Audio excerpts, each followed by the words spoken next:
Hello and welcome back to the Canadian Money Roadmap Podcast. I'm your host, Evan Neufeld. On today's episode, we are taking a look at some things that you can practically do to actually make a difference in your finances right now.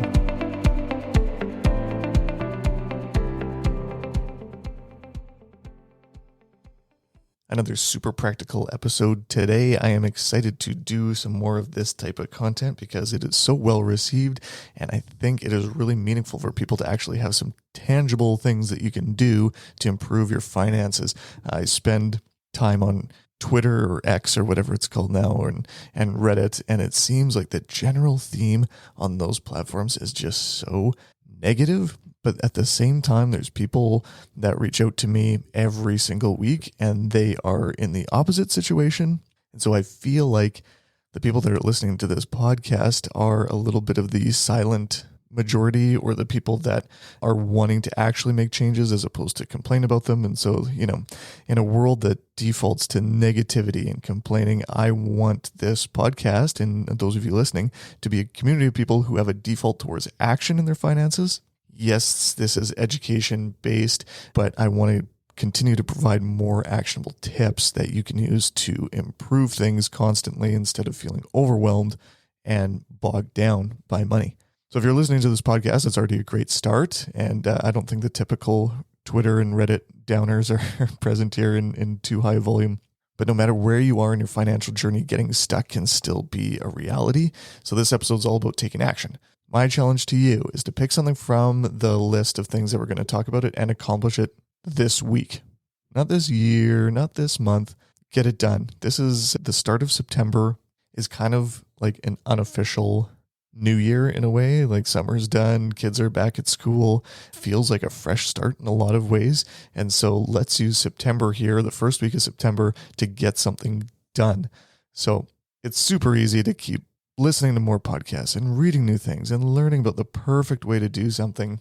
But the best thing that you can do to learn more is to start doing. No matter where you are, if you're a beginner, somewhere intermediate, and a little bit more advanced, you can still do something new that will move your financial life in the right direction. But the first step is by doing that, taking a perhaps literal first step. So, for example, if you want to get physically fit and you know that you're going to need to do some exercise probably for the rest of your life, if you actually want to stay in pretty good shape, reading more about the proper form on squats and what clothes to wear for exercising and what supplements to take if you've got this ailment or that thing, what's the best time of day to exercise. Yeah, these are all good and there's all sorts of research and whatever, but you could also just drop to the floor and do some push-ups or sit-ups or whatever. Or you could step out the door and go for a walk or a run and then figure out the rest along the way. So again, this podcast is about a default to action. This is doing your push-ups. This is going for the run because it's quick and easy and things that you can actually do today. So let's get started with the first category of people that might be brand new to the podcast or to getting a start on your financial life or trying to rebuild something after perhaps a divorce, or maybe you're new to Canada or something like that. Here are some things that you can do this week to advance your financial life. Number one, emergency fund. I've talked about emergency funds before, and a couple episodes ago, even on my 3-account financial system, I talked about emergency funds. This is some cash set aside in a savings account that you can access in the case of an actual emergency. This is not the vacation fund. It's not the new furniture or the car payment fund. This is in case you lose your job or you have a reduction in income, you've got unforeseen expenses, maybe a tax bill that showed up out of nowhere from a reassessment from years ago. See that happen from time to time. Setting aside some money for an emergency fund would be an awesome thing to do to take action on your finances today. Number two, if you have credit card debt and you're picking away at it every month, you're doing a good thing. But credit cards are stupid expensive and the interest on them is not worth carrying for any length of time. There's no benefit to not paying off your credit card every month. So if you are working on paying down your credit card debt, one thing that you can do today is make an additional credit card payment than what you were already doing. Find another $25 somewhere and just put it on the credit card. That'll be one of the best things that you can actually do to reduce your interest cost on that. Number 3, some people might put this in the advanced category. I will not. Okay, so this thing is get a will. Having a will is so important to make sure that your loved ones are taken care of if you were to pass away. Dying without a will is a big nightmare for them. And so making sure you have a will ensures that what you want to have happen with your house and with your money and anything else that you own is done in the way that you want. This is about taking control of your finances. It's a proactive step that you can take today. I have an episode, I think it was back in April, with an estate lawyer, and she gives a really good argument for why everybody needs to have a will. If you want to dig way back in the archives, I've got another episode with Elizabeth Williamson who's talking about the same thing. So getting a will, that's another one. Number 4, I'm a big proponent of having a tax-free savings account as a tool to save for the long term. Before you can figure out the investing component and how much you're going to invest, all those different kind of things, you need to have a TFSA. So if you work with somebody at the bank, if you work with an advisor, if you have the know-how of how to use a brokerage account or a self-directed account or a robo-advisor, I would say just start by opening a TFSA. There's no risk of having it open. But now once it's open, then you can take the next steps. But everybody in Canada would benefit from using a TFSA. I can say that wholeheartedly. There's no one that would be penalized from having a tax-free savings account open. Number 5 of things that you could do today for someone who's a relative beginner. Track your expenses for the last 3 months. So I don't want you to take the next 3 months and forget about it. No, just go back into your bank statements, into your credit card statements, everything like that, and look at your expenses for the last 3 months. I mean, literally look at every transaction.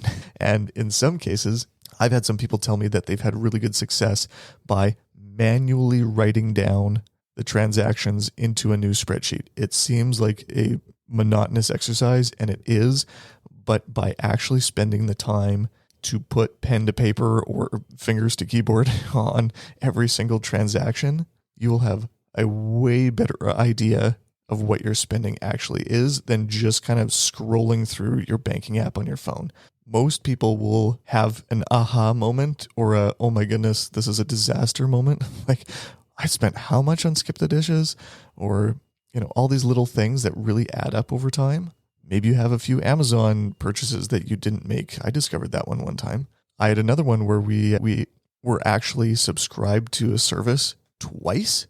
And so when you're quickly like browsing through your banking, it's like, okay, that makes sense. I'm paying for that. I'm using that, whatever. But then when you actually spend the time to look at every transaction and think about it, say, wait a second, I just paid for that 2 weeks ago. What's going on here? And so we were able to catch this. This was a few years ago. But yeah, things happen all the time for people at any sort of financial understanding level. So tracking your expenses for the last 3 months give you a pretty decent idea of where things are at for you.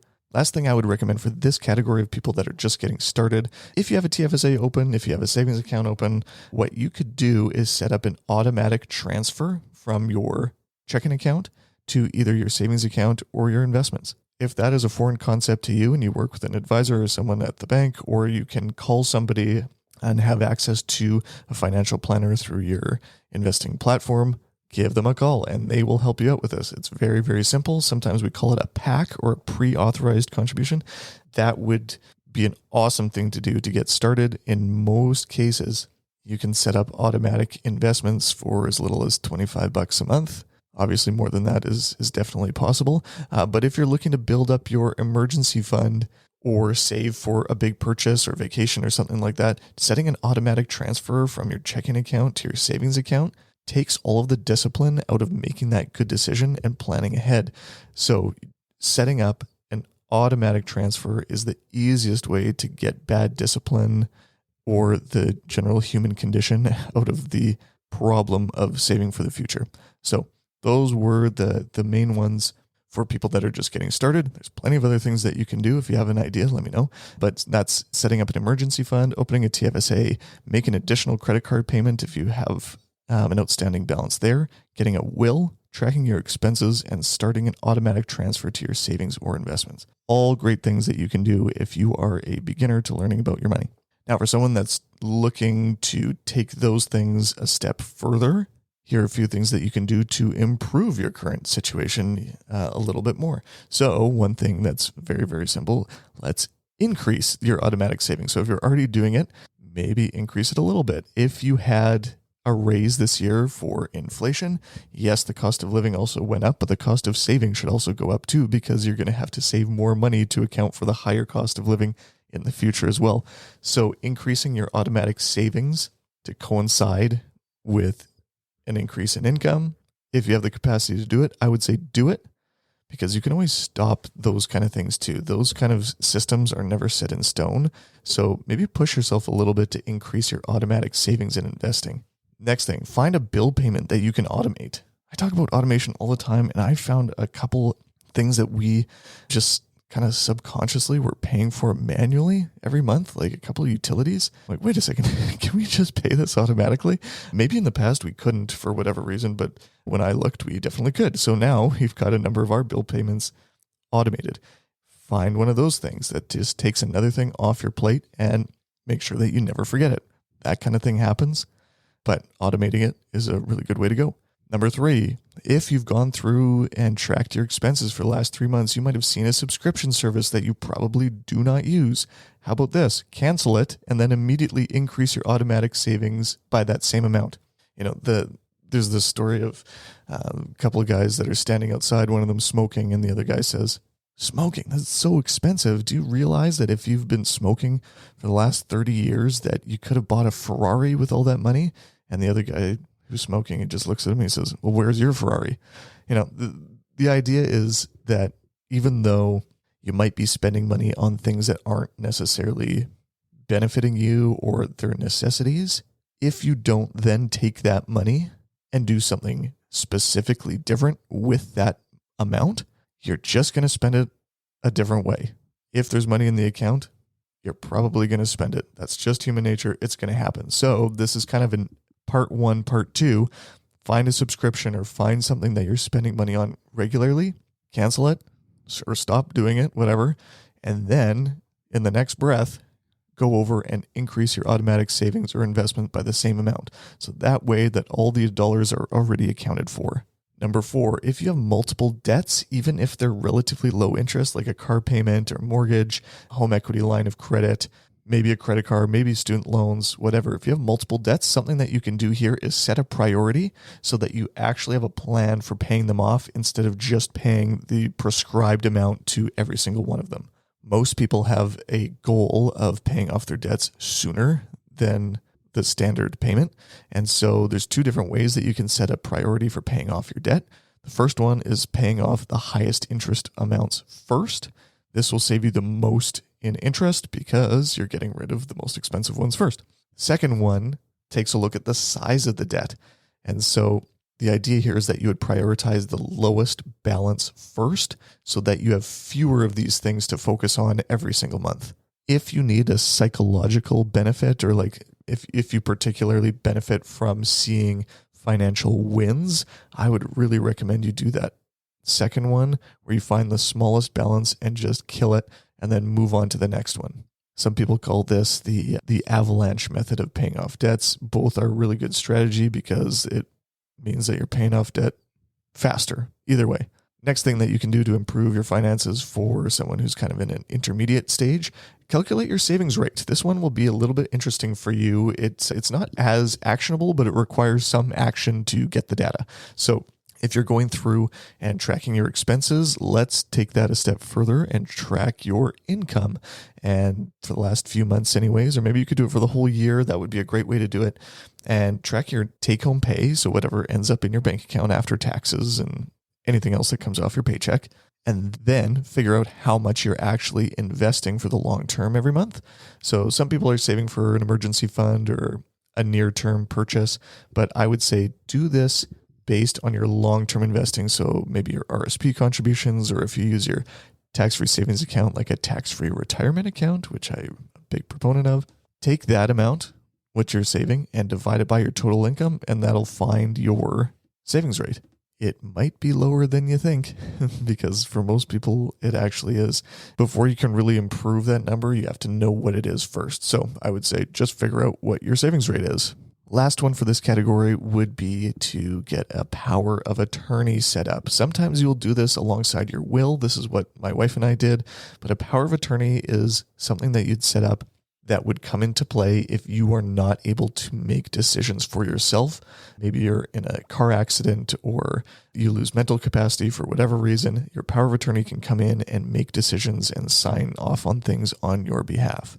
This one is really, really important to have. I would say it's less of a priority than having a will, so I put it kind of down the scale for people that are more intermediate. If you don't have one already, that would be a really great thing to do to make sure that you're taken care of and what you want to have happen in case you're incapacitated in some way.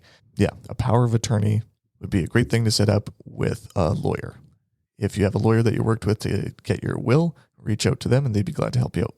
Last thing here would be for people that are a little bit more advanced. These ones are a little bit less obvious, perhaps, or less specifically practical, because usually at this stage, this is when you're going to want to work with a professional to find something that's specific to you and your situation. But here's some general things that you can do at this stage. Some people might put this one at the very beginning. It all depends on how you think about things. But at this stage, you could definitely think about opening an RESP or RDSP for your kids if they would qualify. So an RESP is a registered education savings plan. The reason I'm putting this in kind of the later category here is that I'm a proponent of the oxygen mask principle that you need to take care of yourself before you take care of someone else. I know it's your kids, but you're already feeding them, putting a roof over their head, getting them clothed, the whole thing, swimming lessons and soccer. Their future education is just one expense along the way. And so if you haven't opened an RESP for your kids yet, you are not neglecting your kids. There's plenty of options to help kids pay for post-secondary school. There are very few options to help you save for retirement and emergencies and things like that. And so I would put RESPs as a lower priority in general. But this is something that you could do if you're at a more advanced stage of understanding your money. And our DSP is something that I haven't talked about on the podcast before, but is a registered disability savings plan. These are really, really unique. And so if your child has a disability of some sort, I won't start defining those here, but you can look this up and see what types of conditions would qualify for such a plan. Generally speaking, if you qualify for the disability tax credit, this is something that you would be able to apply for either for yourself, actually, if you would qualify personally, but also for your kids. That's much more common. The reason you want to take a look at either of these plans is that there's a lot of grant money available to people that contribute RDSP in particular. So if you're looking to really optimize your saving and investing strategy, taking advantage of free money is a good way to do that. So these RESP and RDSP would be two accounts that you could set up to do that. Next thing that you can do, you can learn about your portfolio a little bit more. You can use a free tool like Morningstar. So if you go to morningstar.ca, you don't have to log in or anything like that. There's a search bar at the top, and you can type in the ETFs or the mutual funds that you're currently invested in, or the individual stocks if you do that kind of thing. But what I'm going to recommend here is best done with more diversified options like mutual funds and ETFs. So you can find something that you are invested in, go to that search bar, type in either the fund code or the ETF ticker, and you can poke around on here and learn a little bit about your current investment. So on Morningstar, which is just one of a few different tools that you can use, but this one's publicly available and it's free. On the main page, once you type in your fund code or your ETF, you will see the performance section first, and you'll see some charts. It'll compare your fund or ETF to the category that they're in or the index that they're in. It'll give it some sort of ranking. I would say don't worry about that too much. That's just more interesting than anything, because it all depends on what you're in. So even index funds will underperform alternatives from time to time. This is more so just the idea that you want to learn what you have. But that will be done more so, not on the performance tab as much, but I would say click over to the portfolio tab. Again, if you're on Morningstar, and this is where you can kind of see what you have. You can see what we call asset allocation. So what is your investment fund comprised of? I'm looking at one from Dimensional here.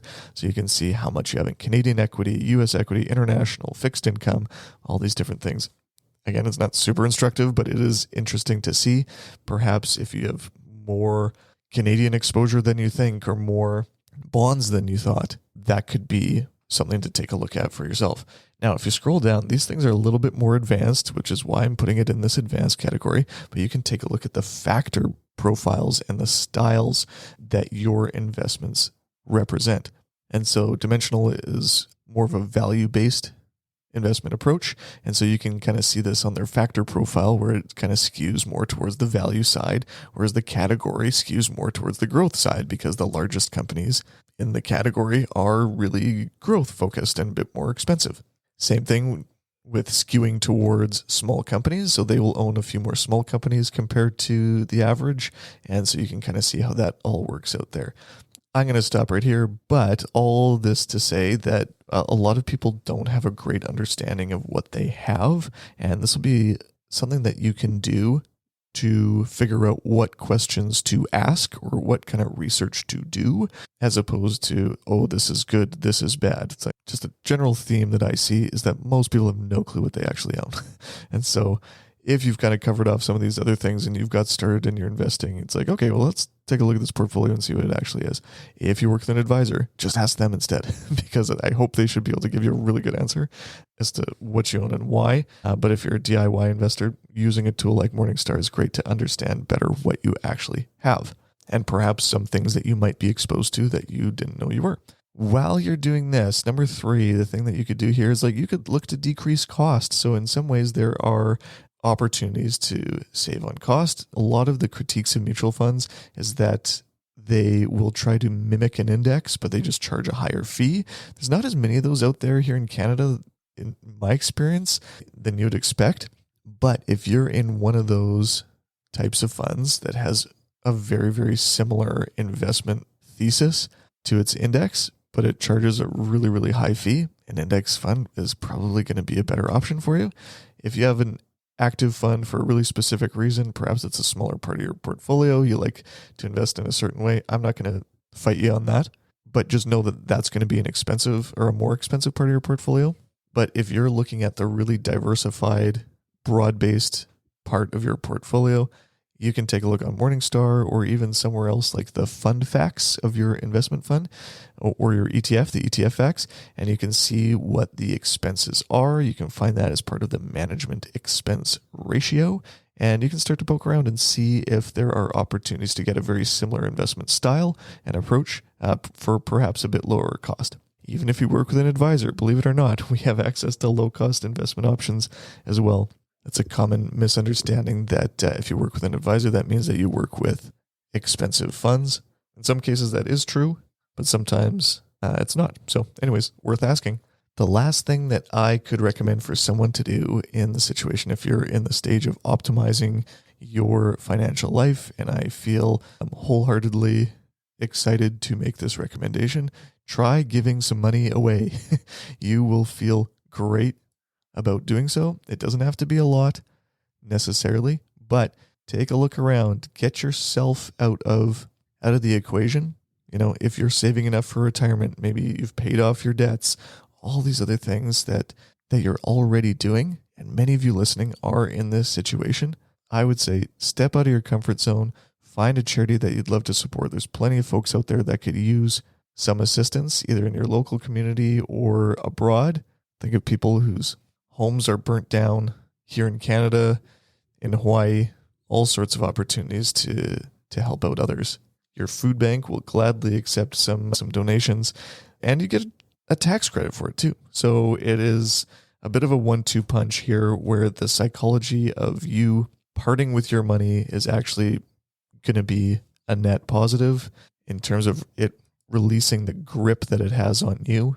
But at the same time, you also get a little bit of a benefit. You don't get all of it back. You don't. But you get a decent chunk of it back when you file your taxes. So giving some money away is a really great thing to do for people that feel like they're already doing everything and they want to know what's next. It's like, try helping someone else. Even for those of you who don't have it all figured out yet, giving some money away, I think, is a really important part of our financial life. It's something that's part of my financial life on a regular basis. And it's really neat to see the difference that your money can make in your community and around the world too. So anyways, these are some things that I thought of for taking action on your finances here in the first week of September. I know it's already Wednesday if you're listening to this. Perhaps you're listening to this later. That's totally fine.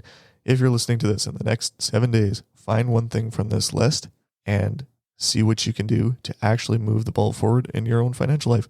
If you're new to the podcast and you say, I just started listening and learning and whatever, I don't feel like I know what any of these things mean. I've got about nearly 100 episodes you can go back and listen to. That's totally fine. Go back and listen to some of those things where I go into a bit more in depth on these and many other topics as well. That is just fine. Lots of free content out there to give you the tools you need to be able to make smart decisions with your money. So again, if you're new here, welcome here. I hope this was a valuable podcast for you. But if you've been here for a long time, I really appreciate you being here as well. I appreciate you spending the time with me and trying to make a difference in your life and for your family's financial life too. So thanks again for listening, and we'll see you next week. Thanks for listening to this episode of the Canadian Money Roadmap Podcast. Any rates of return or investments discussed are historical or hypothetical and are intended to be used for educational purposes only. You should always consult with your financial, legal, and tax advisors before making changes to your financial plan. Evan Neufeld is a certified financial planner and registered investment fund advisor. Mutual funds and ETFs are provided by Sterling Mutuals Inc.